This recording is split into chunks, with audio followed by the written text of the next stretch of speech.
Well, Sanika, good morning. And yes, there is a ray of hope here because there has been no rainfall over the last 24 hours as the Met Department has predicted. And that means, of course, rescue operations can go on with absolutely no hindrance. But there are still interior parts of Kerala, particularly in places that I visited yesterday with regards to Chenganur and the likes in Alappuzha district.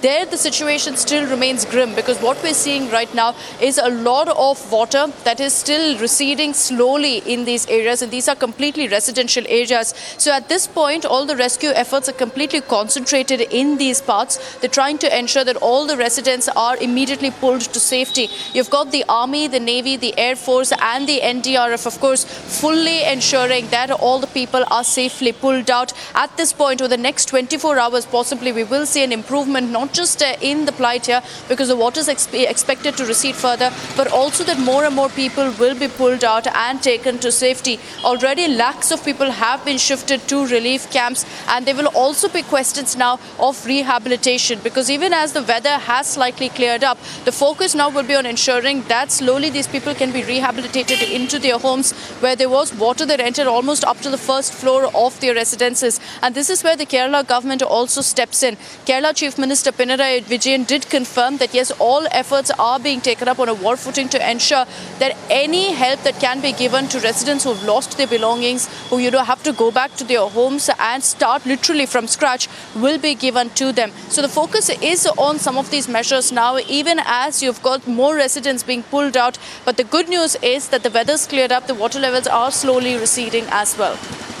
Yes, Akshita, as you were saying, the condition in Chenganur continues to remain grim. You've got us this report from Chenganur on how the NDRF rescued a lot of people. Here's this report that we're getting for our viewers.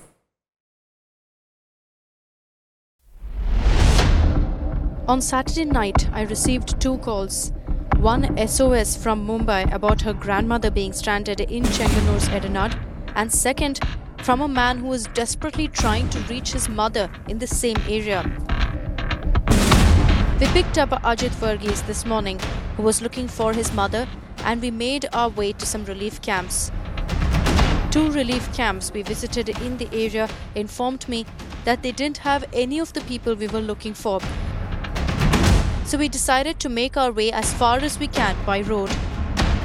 We passed also by the Pamba River, which has been the reason for the deluge in Chenganur. Water levels have definitely reduced drastically at that. But having said that, you see the areas around still completely waterlogged. The water is still flowing through some of the houses, and that really is the challenge. Now, while we've got a list of names that we're looking through and trying to get some details for people who've reached out to us as well about the whereabouts of their relatives and loved ones, we visited 2 relief camps beyond this side, that is towards the Chenganur side, which is very much accessible.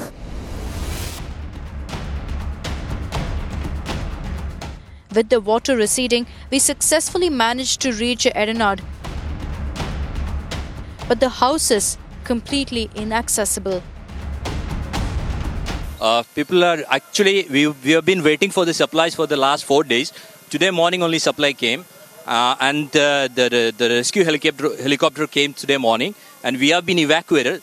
As soon as we landed, we got this truck and then came along with the police officers to rescue the others, because a lot of people are there on the roof who are not ready to come. Before we went on board the NDRF boat, fortunately another team evacuated Ajit Varghese's mother. He is, of course, happy that finally they have been brought to safety, but it's taken so many days for anyone to be able to really reach them at this point. And now you're seeing several of the people also being rescued, being pulled out and taken to safety. Auntie, yendayi ipo 2 divasam veetle undalle? ഒരാഴ്ചയായി മേളിക്ക്. It's a very emotional time, we understand that. We still made our way in, hoping for some news on the other contacts that we were trying to reach. Sanya and Veena asked about you. Yeah? Come fast. Are you okay? Yeah, I'm okay. No, please not. You want to evacuate her? No. Yeah. They will come. इनको रोको, हम उधर से आते समय. Okay. Wait करो और एक बोट आ रहा है. अच्छा. Okay. नहीं आनंद वाला दो. I'm okay. Okay. Thank you. I'll send this across. We'll be coming back for you. Yes. We'll come back for you. So we're on our way now because we also got a message about 35 people being stuck in Edanad near Kavala Devi temple. Let's also show you now, because of these currents that really we're having so much difficulty to make our way through Edenard, and this is why rescue officials until this morning couldn't make their way in because of the strong current in this area. Almost a few houses in, we found the home we were looking for.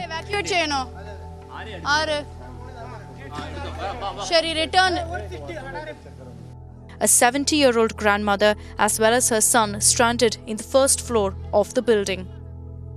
You're seeing right now also the NDRF personnel pulling out little children first, giving them priority in the evacuation.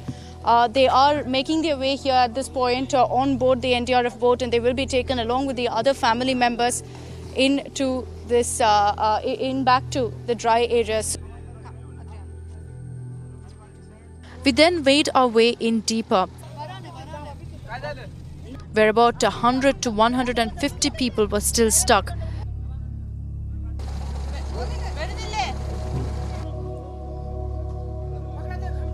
Pulling out several families, we made our way back to the dry area to safety. So we've rescued several people from Edenard, and there are at least 6 to 7 boats that have been pressed into service to rescue all the others as well. Republic TV has in fact reached out to people's relatives who we've managed to find, who we've managed to reach out to. We've also got their details, sent it across to the worried members who are wondering really whether their loved ones were okay. We've sent them videos as well as photos that I captured on my phone almost immediately. So the good thing is the connectivity to a large extent isn't really a worry here.